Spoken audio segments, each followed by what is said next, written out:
Welcome to the story of Bitcoin, a journey that began in the shadows of the internet and transformed into one of the most debated topics in modern finance. Today, we're unraveling the captivating tale of how a digital currency started a revolution. And trust me, this story has more twists than a Hollywood blockbuster. Our story kicks off in 2008, a year etched in history for two reasons: the global financial crisis and the birth of Bitcoin. While Wall Street was collapsing under its greed, a mysterious figure, or perhaps a group, named Satoshi Nakamoto, published a white paper titled Bitcoin, a peer-to-peer electronic cash system. It wasn't flashy or sensational, just a 9-page document posted on an obscure cryptography mailing list. But here's where it gets spicy. To this day, no one knows who Satoshi Nakamoto really is. Could it be a lone genius, a group of developers, or maybe an alien intelligence? Okay, maybe not the last one, but you get the idea. Satoshi's anonymity has fueled endless speculation, adding to the Bitcoin mystique. Fast forward to January 3rd, 2009. This date marks the birth of Bitcoin with the mining of the Genesis block, block 0 on the Bitcoin blockchain. Imprinted in the code was a cryptic message: the Times 3rd January 2009 Chancellor on brink of second bailout for banks. It was a statement, a rebellion against traditional financial systems. Unlike regular currencies, Bitcoin wasn't issued by a government or backed by gold. Instead, it relied on blockchain technology, a decentralized ledger where transactions are verified by a network of computers, not a central authority. This was revolutionary, like inventing the internet for money. Initially, Bitcoin was a niche project, the domain of tech geeks and cryptography enthusiasts. Imagine owning Bitcoin back in 2010 when 10,000 BTC could buy you a pizza.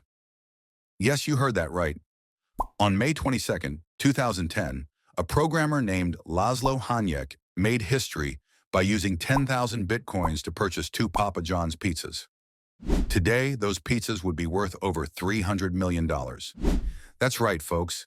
Laszlo probably holds the title for the most expensive meal in human history.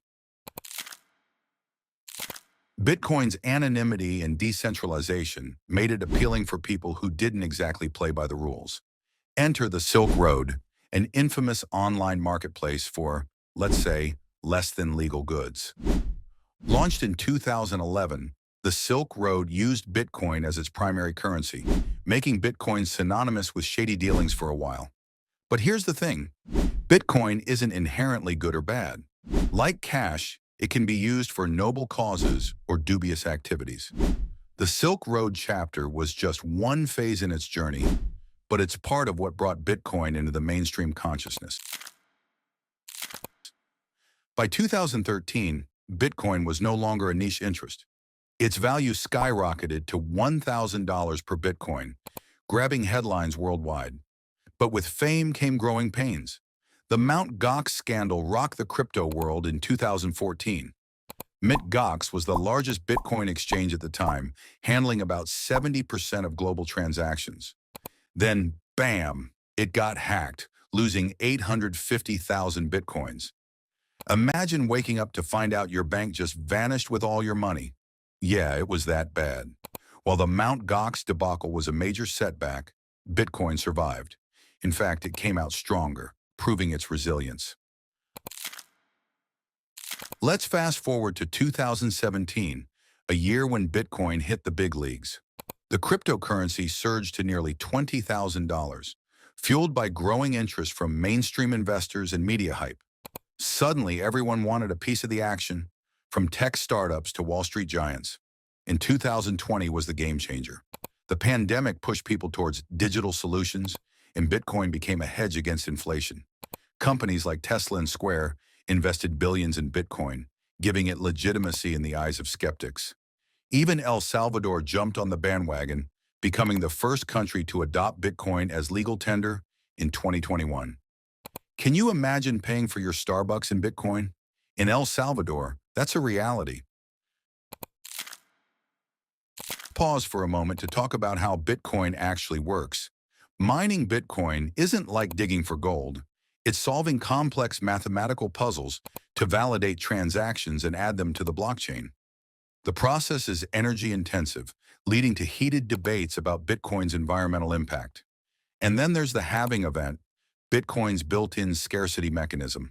Approximately every 4 years, the reward for mining Bitcoin is cut in half, making it harder to produce new coins. This ensures that only 21 million Bitcoins will ever exist, kind of like a digital version of rare collectibles.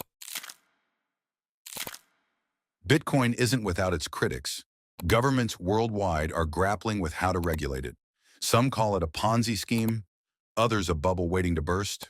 Environmentalists argue that Bitcoin's energy consumption is unsustainable. And let's not forget the volatility. Prices can swing wildly, making Bitcoin a roller coaster ride for investors.